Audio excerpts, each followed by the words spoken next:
Good evening, everybody. You're looking lovely.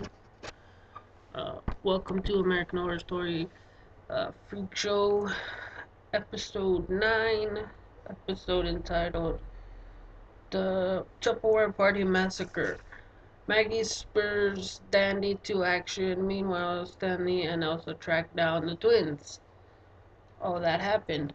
This episode, sorry for the light, let me get my fat head in the way.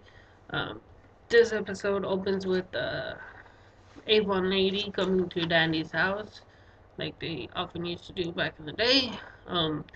He invites her in, says mother would love some company, cuts her head off, sews it to the, like he basically made his mom's dead body, who he shot in the last episode. Um, he sews the Avon lady's head onto her shoulder and makes a puppet out of it. So he has a puppet, Bet, and Dot. Um, Then it cuts to him going to the freak show. Tense, he gets his fortune told by Maggie, the fortune teller. Um, she says everything's gonna be okay. He asks about his past. She says there's um, dark clouds, but it'll pass. Everything's gonna be okay. You're a heartbreaker. He gives her $100, holds onto her hand tightly for a little too long. Um, Jimmy sees him. Jimmy's share face again. He's feeding the fat lady. Again, that's not me making it up. That's what they called her. He's feeding her like pudding or something, and he's like kind of getting off on it. So he's gonna hook up with her, which he does later on in the episode. Maggie gets upset, calls him an asshole, and slaps him. Um, he sees Dandy. He's wasted, throwing punches at him, talking about how he was the second clown. Um, Falls to the ground. Danny stands over him and talks about how you took away my only shot at happiness. So now, basically, he tells him he's gonna make his life a living hell, and leaves the freak show. Um, and then what else happened? Uh, this is a crazy episode. Like, it's getting really good. I'm still excited. Like, oh, can't wait for next week. So then that happens. And then what else happened? Oh, the twins. Duh. Um, so Ethel, uh, the bearded lady who also passed away last week, um, she's hid the twins away in a hotel. Um, Elsa and Richard or Stanley um, track them down. They find the letter in her in her trailer. They track the twins down. They see the doctor's coming, and the whole town's after freaks. They're in an uproar. There's their stories, so they're gonna hide them here. Uh, they tell her they killed Ethel. They took her head off, um, which they did, but they said the mob did. Um, um, there was a really weird part in this episode. Um, I got a little confused about it, but apparently Stanley's hung like a horse or has two dicks. Because those, he tracks Dell down, Dell's wasted, just like Jimmy's wasted. Um, Walking at night, gets him with the tail lights, and he does that drunk, what the fuck? Um, and that dude showed him his package and jerked it for a second and was like, touch it. Come on, it's fun to have secrets. I was like, what the fuck is going on here? And he said, you're a freak. So he's either super duper hung like a horse or has two. Later, he tells the gay prostitute doctor that he hired, I can't remember the word Brady, to suck his cock. So I guess he's just super duper hung. I don't know. That part was awkward and weird. Um,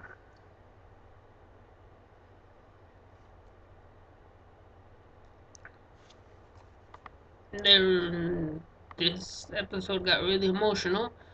But before it got emotional, it got crazy. So Dandy, after he cut the um, Avon lady's head off and sewed it to his mother's body on her shoulder and made a puppet out of him, he goes to a Avon party, Tupperware party, and before that, it got really emotional and pretty sad. Um, Jimmy's at the Tupperware party. I think he was banging one of the chicks, but I don't know why or what he was there. Didn't show. But he comes out and he's drunk and he sees his mom and she's talking about how she's disappointed in him and how she did all this suffering just for another drunk, and he's crying and like apologizing and holding on to her, and you get confused because they like to do this in this series. um, they do like fake scenes because one of the ladies at the party was talking to her, like they were talking back and forth to Ethel even though she's just a ghost and she's just there, and then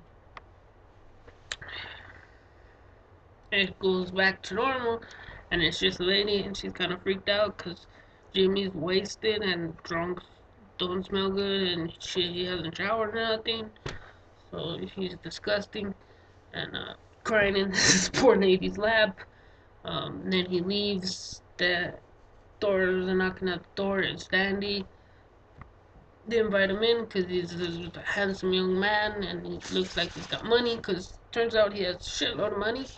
Uh, and he murders them all in a pool and bathes in their blood and scoops up their blood into the Tupperware.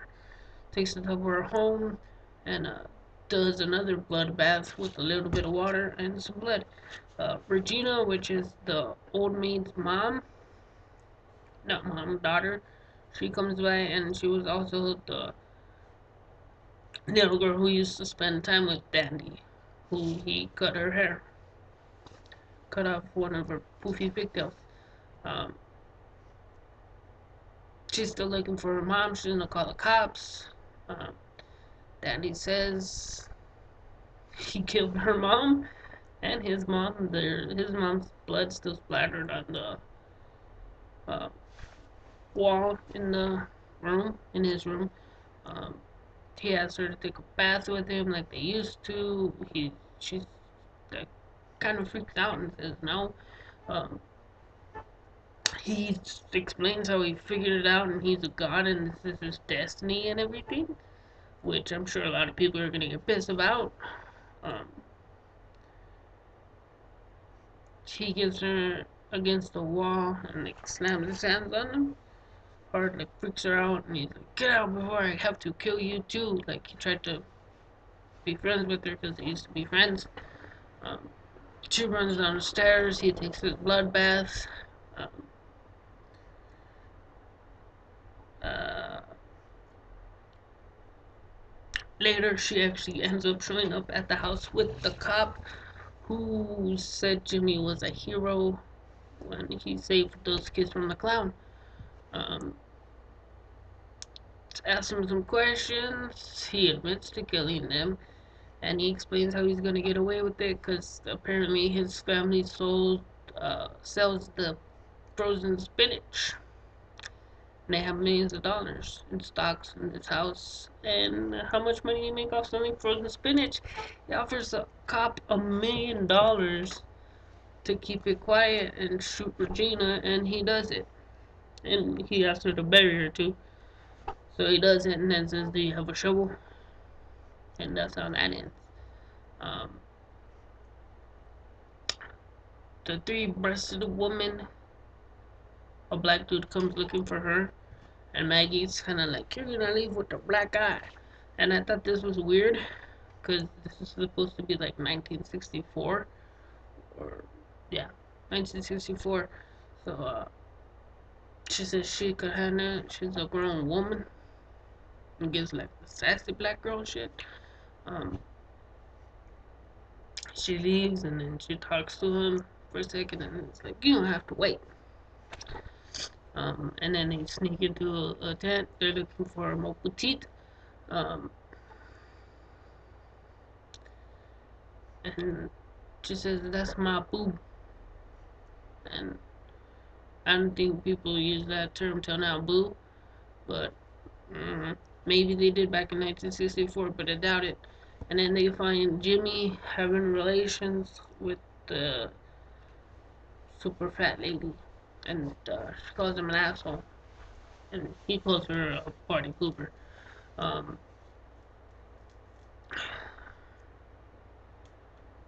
so Stanley is with. This is getting close to the end. Um, Stanley's with one of the gay prostitutes. He's in a doctor outfit. He's teaching them what to tell the twins, and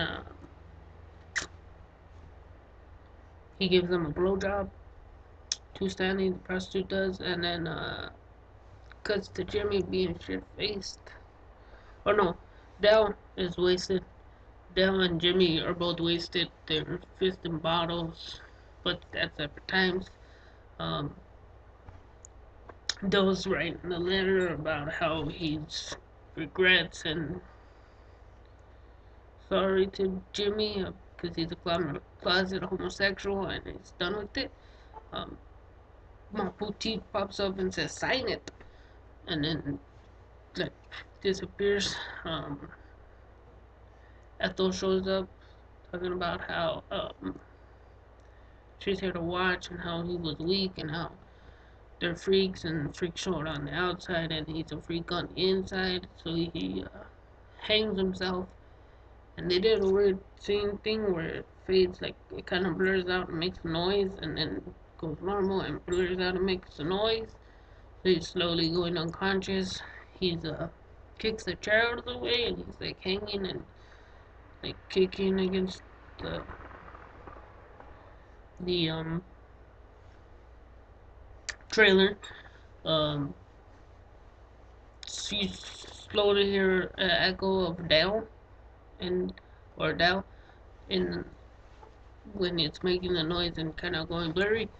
And it's the three-breasted woman, and he's choking, and she pulls the rope down, and he's choking, and he's saying sorry. They show Jimmy wasted again. He's going in his trailer, and he slaps against the floor like drunks usually do when they get into their trailers. The twins are there on the sitting on the bed in the back, kind of, and it gets real emotional. And Dot explains how not Dot, yeah, Dot the brunette explains how she's in love with them, and they unzipped their top and not their top, but their nightie, but they have the underwear on, just the bottoms, and she's explaining how she's been in love with him since the first time he saw her. And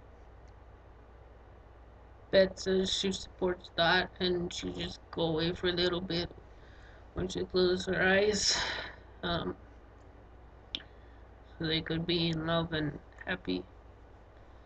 And it's real sad. And Jimmy says he got because she kisses him, and it's like, dang, everybody loves Jimmy. Um, then he explains how he can't, how he's in love with somebody else. He grabs his bottle because they leave and they're crying. He's crying. He grabs the bottle and he goes to like take a drink and then screams and throws it. And then, since Dandy has the cops on his side, on his payroll now, um, they show up and arrest Jimmy for the murder of all the Tupperware party. Maggie's screaming and that he's been here all day. He didn't do anything. He doesn't even know those ladies. And that's how it ends. Him in a cop car. I'm excited for next week. Subscribe so you can get the review next week or search for it and I'll pop up. Um, Sorry it took me so long to catch up. Sorry these videos are about 15 to 40 minutes long, but hey, it's an hour, so I'm trying to cram it all in. Um, Thanks for watching if you got to this point. Peace.